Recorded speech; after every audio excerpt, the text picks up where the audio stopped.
Monsieur le Président, Madame la mairesse de Longueuil, Madame la directrice, Madame la vice-doyenne, Mesdames et Messieurs les présidents d'associations nationales, chers élèves et anciens élèves, je suis très heureux de pouvoir ouvrir à distance votre Assemblée générale cette année et de m'adresser à près de 4000 anciens élèves que vous représentez, agents publics, dans 137 pays qui sont accueillis depuis 1949 par l'ENA et désormais par l'Institut national du service public.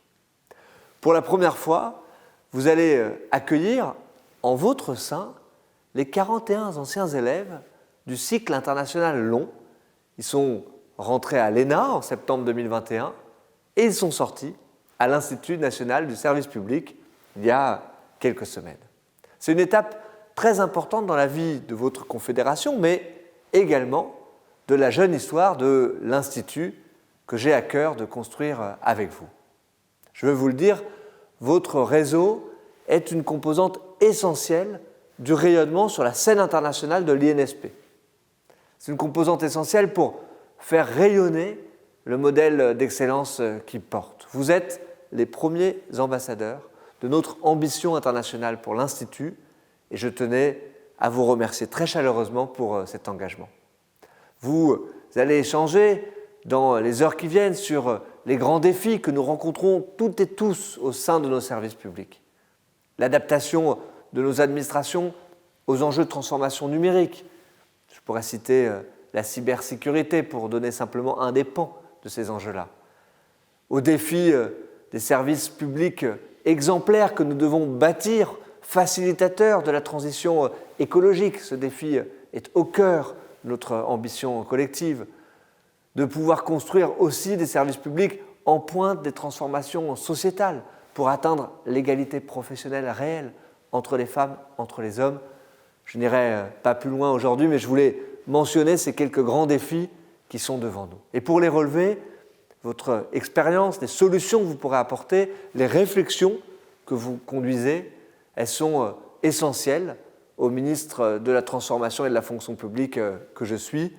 Et je voudrais vous remercier pour cette initiative, cet événement, et remercier aussi Acteurs Publics pour la captation de cette journée. Elle me permettra de vous suivre d'une certaine façon à distance. Ces grands défis sur lesquels vous allez échanger aujourd'hui, nous avons à cœur d'y répondre de la façon la plus efficace possible. Et pour cela, l'attention portée à l'encadrement supérieur aux dirigeants, qui sont les premiers acteurs du changement de nos services publics, cette attention, elle est absolument essentielle.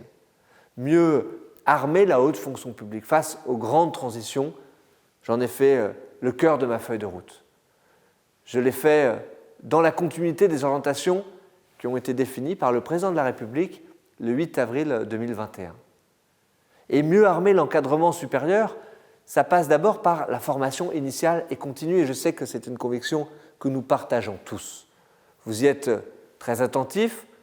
Vous avez parfois manifesté des inquiétudes sur l'effacement de la marque ENA qui était bien installée à l'international. Mais je tiens aujourd'hui à vous rassurer pleinement. L'esprit de cette réforme, c'est d'abord d'affirmer une ambition renouvelée pour porter plus haut encore les savoir-faire, le professionnalisme, l'exemplarité de la haute fonction publique. Cela dans un contexte de grand bouleversement, nous le connaissons. Et l'INSP, c'est précisément le centre de cette ambition, avec une exigence renforcée de construction d'une culture managériale transverse. Former les cadres supérieurs, c'est d'abord leur permettre d'acquérir des savoir-faire communs qui sont nécessaires à la compréhension de ces grands enjeux de l'action publique, à ces grandes transitions que je mentionnais tout à l'heure. C'est ce que nous allons essayer d'améliorer. Je prends comme première illustration la formation, je l'ai annoncé mardi dernier, des 25 000 cadres supérieurs de l'État aux enjeux de la transition écologique. Nous avons souhaité la mettre en place d'ici 2024.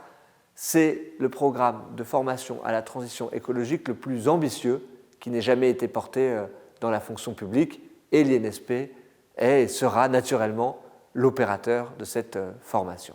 Alors, dans le cadre de cette ambition réaffirmée, je veux vous dire ici que les élèves du cycle international long bénéficieront de tous les apports de la scolarité rénovée de l'INSP, et notamment des nouveaux partenariats que l'Institut met en place avec l'univers de la recherche française et internationale. C'est fondamental. C'est fondamental pour renforcer l'attractivité du modèle français de coopération internationale pour la formation des cadres supérieurs et des dirigeants. Vous avez, j'en suis convaincu, un rôle essentiel à jouer pour valoriser au sein de vos réseaux les transformations qui sont mises en œuvre.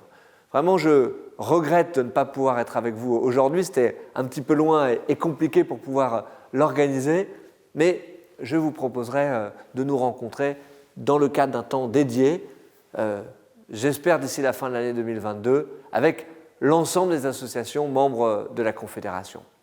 Ce temps nous permettra certainement de présenter, avec Marie-Yvonne Le Brigonien, la nouvelle organisation de la formation à l'INSP. Elle résultera des décisions que nous aurons à rendre dans les prochaines semaines.